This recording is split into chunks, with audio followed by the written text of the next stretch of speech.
Hello दोस्तों, स्वागत है आपका अपने YouTube channel study for success 28 में। और आज हम डिस्कस करेंगे पार्ट 3 आईपीसी सेक्शन 1860 का।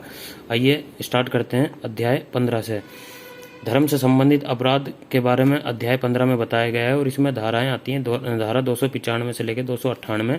धारा 295 में क्या कहती है कि किसी वर्ग के धर्म का अपमान करने का आशय से उपासना वाले स्थान को अपवित्र करने, यानी कि मंदिर या मस्जिद के वाले जैसे उपासना वाले स्थान को अगर हम अपवित्र करते हैं तो धारा 295 के अपराधी माने जाएंगे। धारा 296 क्या कहती है कि धार्मिक जमाओं में बाधा डालना, कोई व्यक्ति अगर सत्संग या भजन चल रहा है अगर उन बाधा डालता है तो धारा 296 का उस पर लग सकती है। धारा 295 क्या कहती है, किसी व्यक्ति के धार्मिक भावनाओं को आहत करना, यानी कि किसी व्यक्ति की धार्मिक भावनाओं को ठेस पहुंचाना। अगर कोई व्यक्ति पहुंचाता है धार्मिक भावनाओं को ठेस तो धारा 295 का वो अपराधी माना जाएगा। धारा 297 क्या कहती है कि कब्रिस्तानों आदि में अत्याचार करना। धारा 298 धार्मिक भावनाओं को ठेस पहुंचाने के लिए गलत शब्दों का प्रयोग करना। अगर कोई व्यक्ति किसी व्यक्ति धार्मिक भावनाओं को ठेस पहुंचाने के लिए गलत शब्दों का प्रयोग करता है तो उस पर धारा 298 लग सकती है। और अब बात करते हैं अध्याय 16 की, मानव शरीर पर प्रभाव डालने वाले अपराध। इसमें आते हैं धारा 299 से 377, यानी कि धारा 299 में क्या आता है, आपराधिक मानव यानी शारीरिक क्षति देने का आशय से हत्या करना। ये धारा 299 बताया गया और धारा 304 में इसका दंड का उल्लेख किया गया है। धारा 300 क्या कहती है, हत्या करना। अगर कोई व्यक्ति किसी व्यक्ति हत्या कर देता है तो उस पर धारा 300 लग जाएगी और धारा 302 इसके हत्या के लिए दंड का प्रावधान किया गया है। धारा 303 क्या कहती है, आजीवन सिद्ध दोष द्वारा हत्या के लिए दंड, यानी कि आजीवन कारावास देने के बाद भी कोई व्यक्ति हत्या कर रहा है तो धारा 303 उस पर लग सकती है। धारा 304 क्या कहता है कि अगर गलती से मृत्यु हो जाए, एग्जाम्पल जैसे अगर कोई ड्राइवर से अगर कोई मृत्यु हो जाती है जो जानबूझकर नहीं की गई है तो धारा 304 का वो अपराधी है। धारा 304 बी क्या कहती है, ये हरियाणा पुलिस सब इंस्पेक्टर 2018 में आया हुआ क्वेश्चन है। दहेज मृत्यु, धारा 304 बी में दहेज मृत्यु से संबंधित अपराध है। अगर शादी को 7 साल से कम हुए हो तो दहेज मृत्यु मानी जाएगी। अगर कोई दहेज के लिए स्त्री की हत्या कर देता है तो। धारा 305 क्या कहती है, शिशु या उन्मत्त व्यक्ति का आत्महत्या का दुष्प्रेरण, यानी कि 18 वर्ष से कम व्यक्ति की मृत्यु के लिए उकसाना, तो धारा 305 उस पर लग सकती है। धारा 306 क्या कहती है, आत्महत्या के लिए उकसाना। धारा 307 अगर हत्या करने का प्रयत्न किया गया है तो धारा 307 का अपराधी है। धारा 309 क्या है कि आत्महत्या करने का प्रयत्न, अगर आत्महत्या करने का प्रयत्न किया गया है तो धारा 309 उस पर लग सकती है। धारा 310 में क्या आता है, ठग, यानी कि किसी को लूटना। और 311 में उसके लिए दंड का प्रावधान किया गया है। धारा 312 क्या कहती है, गर्भपात कारित करना। गर्भपात कारित करना धारा 312 में इसका उल्लेख किया गया है। और धारा 313 में क्या है, स्त्री की सहमति के बिना गर्भपात कारित करना। अगर स्त्री की सहमति नहीं है और जबरदस्ती गर्भपात करवाया जा रहा है तो धारा 313 उस पर लग सकती है व्यक्ति पर। धारा 314 गर्भपात कारित करने का आशय से किए गए कार्यों द्वारा कारित मृत्यु, यानी कि महिला की अगर मृत्यु हो जाए गर्भपात करवाते समय तो धारा 304 का व्यक्ति अपराधी माना जाएगा। 319 क्या कहते हैं, किसी को शारीरिक पीड़ा देना या पीटना, इस पर धारा 319 लग सकती है। और 323 में इसके लिए दंड का प्रावधान किया गया है। 323 में 320 क्या कहते हैं कि घोर उपहति, यानी किसी के शरीर के अंग को खत्म कर देना, जैसे किसी की आंख को खत्म कर दिया है या किसी का हाथ को, तो उस पर धारा 320 का वो अपराधी। और धारा 325 में इसके लिए दंड का प्रावधान किया गया है। धारा 326 क्या कहती है, एसिड से हमला करना। और धारा 326 कहती है एसिड हमले करने का प्रयास करना। एसिड से हमले करने का प्रयास करना धारा 326 बी में आता है। धारा 328 अपराध करने का आशय से विष द्वारा उपहति करना, यानी कि जहर के द्वारा किसी को हानि पहुंचाना अपराध करने के आशय से, तो धारा 328 का अपराधी माना जाएगा। धारा 332 क्या कहती है, लोक सेवक अपने कर्तव्य से डराने के लिए उपहति करने, यानी कोई लोक सेवक है अपने कर्तव्य कर रहा है और कोई व्यक्ति उसको डराने के लिए या हानि पहुंचाने के लिए अगर हानि पहुंचाता है तो वो 332 का अपराधी है। 339 क्या होता है, सदोष अवरोध। और 340 होता है सदोष परिरोध। अवरोध का मतलब होता है बाधा डालना और परिरोध का मतलब होता है किसी को बंद करके रोकना। 339 क्या कहता है, सदोष अवरोध, यानी किसी काम में बाधा डाल रहे हैं। 341 में इसके लिए दंड का प्रावधान है। और 340 क्या है, सदोष परिरोध, यानी किसी को हम बंद करके रोक रहे हैं। और 342 में इसके लिए दंड का प्रावधान किया गया है। 349 क्या कहती है, धारा किसी व्यक्ति पर बल का प्रयोग करने, यानी किसी व्यक्ति पर अगर हम बल का प्रयोग करते हैं तो धारा 349 के अपराधी माने जाएंगे। और धारा 350 क्या कहती है, कोई आपराधिक बल का प्रयोग करना, धारा 350 लग सकती है। धारा 351 क्या कहती है, कोई व्यक्ति किसी व्यक्ति पर अगर हमला करता है तो धारा 351 का वो अपराधी है। धारा 354 क्या कहती है, स्त्री की लज्जा या भंग करने के लिए आपराधिक बल का प्रयोग करके हमला करना, यानी कि पब्लिक प्लेस में महिला की बेइज्जती करना तो वो धारा 354 लग जाएगी उस पर।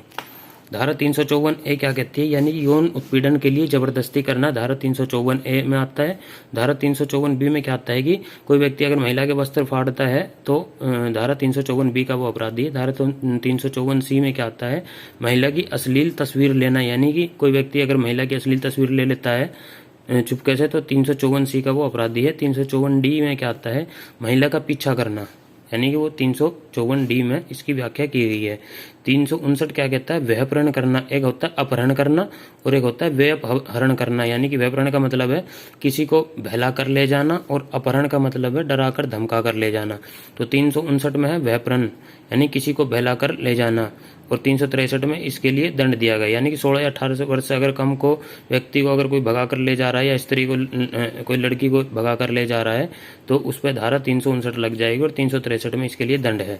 360 में क्या कहते हैं, 360 है कि भारत में से व्यभिचारण, यानी कि भारत से बाहर ले जाना, ये भारत में से व्यभिचारण करके बाहर ले जाना, उस पर धारा 360 लग जाती है।